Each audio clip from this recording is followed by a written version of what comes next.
सिंध जो वजूद अख्तियार वसील बचाव मार्च कढी वही है। अवामी तहरीक सिंधियाणी तहरीक जा कारकुन रैली में शिरकत लाइ वडे अंग में रिगल चौक पहुंची विया आहिनि। नासरीन कराची का अवामी तहरीक पारां सिंध जो वजूद अख्तियार वसील बचाव मार्च कढी वही है।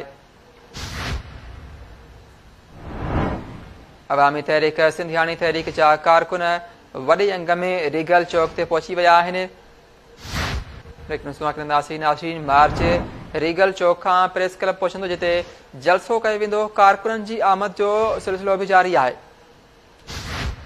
कराची में अवामी तहरीक पारां सिंध जो वजूद अख्तियार वसीला बचाओ मार्च कढी वही है। अवामी तहरीक सिंधियाणी तहरीक जा कारकुन रैली में शिरकत लाइ वडे अंग में रीगल चौक पहुंची विया आहिनि।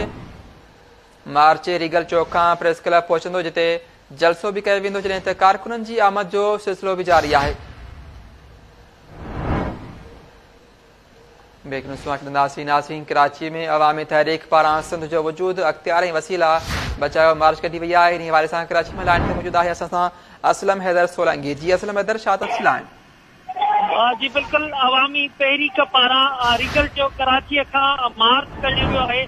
हिन मार्च में वडे अंग में अवामी तहरीक जा कारकुन सिंधियाणी तहरीक जा कारकुन वडे अंग में शरीक आहिनि। मार्च सदर के मुख़्तलिफ़ इलाइक़नि खां हिन वक्त हली रहियो आहे। कराची प्रेस क्लब पहुची उते जलसो मुनक़िद कयो वेंदो। अॼोके हिन मार्च के हवाले से अवामी तहरीक जा सदर लाल जरवार ॿियनि अॻवाननि जो चवणु आहे, हुरनिसा अली जो पिरसुमरो ॿियनि जो चवणु आहे त अॼोकी जेकी मार्च आहे उहा सिंध जे वसीलनि, सिंध जे वजूद ऐं सिंध जा इख्तियार सिंध जे वारसनि हवाले करण लाइ आहे। संदनि चवणु आहे त हर 10 सालनि खां पोइ आदमशुमारी थींदी आहे, पर हिन भेरे 5 सालनि खां पोइ थी रही है, जंहिं ते उन्हनि खे ख़दशा आहिनि त हिन में का सिंध जे ख़िलाफ़ साज़िश थी सघे थी।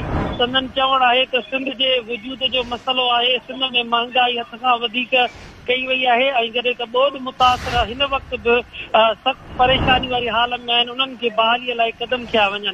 अॼोके मार्च में वॾे अंग में कारकुन शरीक आहिनि जेके नारेबाज़ी करे रहिया आहिनि। सिंध ऐं वफ़ाक़ी हुकूमत का मुतालबो करे रहिया आहिनि त फौरी तौर ते मुल्क मां महांगाई ख़त्म करे सिंध जा जेके वसीला आहिनि, सिंध जो वजूद ऐं सिंध जा जेके इख्तियार आहिनि उहे सिंध जे धरती धणनि जे हवाले कया वञनि। ठीक है, वॾी महिरबानी असलम हैदर सोलंगी तफ़सील ॾियण जे लाइ।